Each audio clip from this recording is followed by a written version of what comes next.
Assalamualaikum warahmatullahi wabarakatuh. Selamat datang teman-teman semua di channel saya. Pada kali ini saya akan membahas buku yang berjudul The Kompas yang ditulis oleh Henry Manampiring. Teman-teman semua, saat membahas buku ini, saya tidak akan membahasnya dalam satu video secara keseluruhan mencakup semua isinya, tapi dalam satu video saya akan bahas bab demi bab. Jadi untuk video pertama ini saya akan bahas bab 1, dan untuk video-video selanjutnya akan saya bahas bab-bab berikutnya. Nah, perlu teman-teman ketahui bahwasanya buku The Kompas ini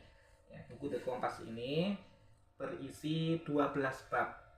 Ya, mulai dari bab 1 sampai bab 12. Nah, teman-teman semua, pada kali ini yang akan kita bahas adalah bab 1 tentang kabar kematian, atau tentang pendahuluan mengapa Henry Manampiring menulis buku ini. Di bab ini juga kita sedikit dikenalkan atau diingatkan kembali tentang filsafat keutamaan. Teman-teman semua, di bab 1 atau pendahuluan ini berisi tentang kabar kematian yang sekaligus nanti menjadi sebab atau salah satu sebab mengapa Pak Henry Manampiring menuliskan buku ini, buku The Kompas. Nah, suatu saat ya, Pak Henry itu menerima kabar kematian sahabatnya yang bernama Pak Danu. Ya, Pak Danu ini nama samaran ya teman-teman. Pak Henry dan Pak Danu ini dulunya adalah sahabat yang dekat atau teman dekat. Namun karena satu lain hal, hubungan mereka terputus. Jadi lama tidak berkomunikasi, lama tidak menjalin hubungan. Hingga suatu saat Pak Henry menerima kabar bahwasanya Pak Danu ini meninggal dunia. Nah, saat hendak melayat, saat hendak pergi, Pak Henry Manampiring ini merasa dilema. Bagaimana kalau aku melayat tapi takut nanti tanggapan keluarga Pak Danu ini negatif. Takut nanti keluarganya Pak Danu marah-marah, takut nanti keluarganya Pak Danu mengusir Pak Henry ini. Namun jika Pak Henry ini tidak melayat, maka Pak Danu ini bagaimanapun juga adalah orang yang dulu pernah dekat dengannya, teman yang dulu pernah intens atau akrab dengannya. Nah, di tengah kebingungan inilah Pak Henry Manampiring mencoba mencari jawabannya di dalam filsafat stoikisme. Nah, dan akhirnya Pak Henry menemukan konsep virtu ya, keutamaan. Ia mencoba melihat situasi menggunakan keutamaan pokok atau cardinal virtus yang sudah ada sejak zaman Socrates, Plato, Aristoteles sampai ke kaum Stoa. Nah, di tengah-tengah dilema itulah kemudian Pak Henry itu mencoba merenungkan atau mencoba memecahkan, ya, mencari jawaban dari kegelisahannya, dari dilema yang dialaminya.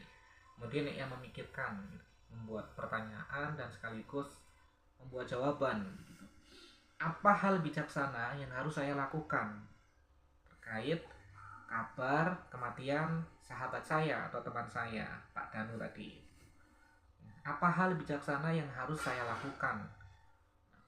Secara rasional, menurut Pak Henry ini, secara rasional seharusnya saya itu pergi melayat. Bagaimanapun saya dan Pak Danu adalah orang yang dulu pernah bersinggungan, bahkan sangat dekat gitu. Dan ini saat ini ya, adalah bentuk saya menghormati beliau dan juga saya menyampaikan bela sungkawa kepada keluarganya. Nah, kemudian yang kedua, bagaimana jika kedatangan saya ketika melayat itu ditolak oleh keluarga Pak Danu?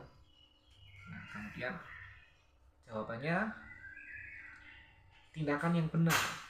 Tindakan yang benar tidak semestinya terhalang oleh rasa takut, apalagi rasa takut yang tidak punya bukti.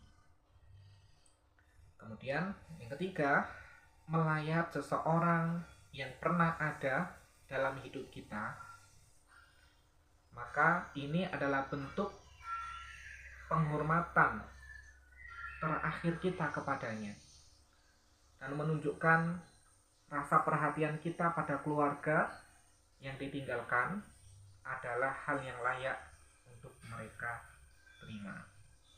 Nah, kata-kata dari stoikisme, dari filsafat atau ajaran filsafat stoikisme, kita tidak perlu memusingkan, kita tidak perlu pusing akan hal-hal di luar kendali kita, sepanjang kita sudah berusaha melakukan hal yang terbaik yang ada di bawah kendali kita. Karena inilah kemudian Pak Henry memutuskan untuk pergi melayat ke Pak Danu. Nah, teman-teman semua, ternyata ketika Pak Henry itu melayat ke Pak Danu, Pak Henry disambut baik oleh keluarga Pak Danu. Nah, setelah melayat, Pak Henry mulai memikirkan bahwasanya filosofi keutamaan ini ternyata masih relevan dengan kehidupan saat ini. Nah, kemudian beliau menulis buku ini. Nah, buku The Kompas ini merupakan lanjutan dari buku yang ditulis oleh Pak Henry sebelumnya yang berjudul Filosofi Teras, di mana Filosofi Teras merupakan buku yang membahas tentang stoikisme untuk mengatasi kecemasan, untuk mengatasi kekhawatiran, kemarahan, dan berbagai emosi negatif yang tidak sehat lainnya. Buku The Kompas ini adalah filosofi keutamaan agar kita bisa hidup dengan bermutu. Nah, Pak Henry juga termotivasi ketika menulis buku ini, termotivasi dari seorang kata-kata atau kalimat dari seorang negarawan Inggris yang bernama Winston Churchill, di mana Winston Churchill itu mengatakan bahwasanya never let a good crisis go to waste. Jangan biarkan krisis ini berlalu begitu saja. Maka ketika pandemi COVID-19 kemarin, tahun kemarin, Pak Henry menulis buku ini, tidak menyia-nyiakan waktu dan kesempatan yang Pak Henry miliki untuk menuliskan buku ini.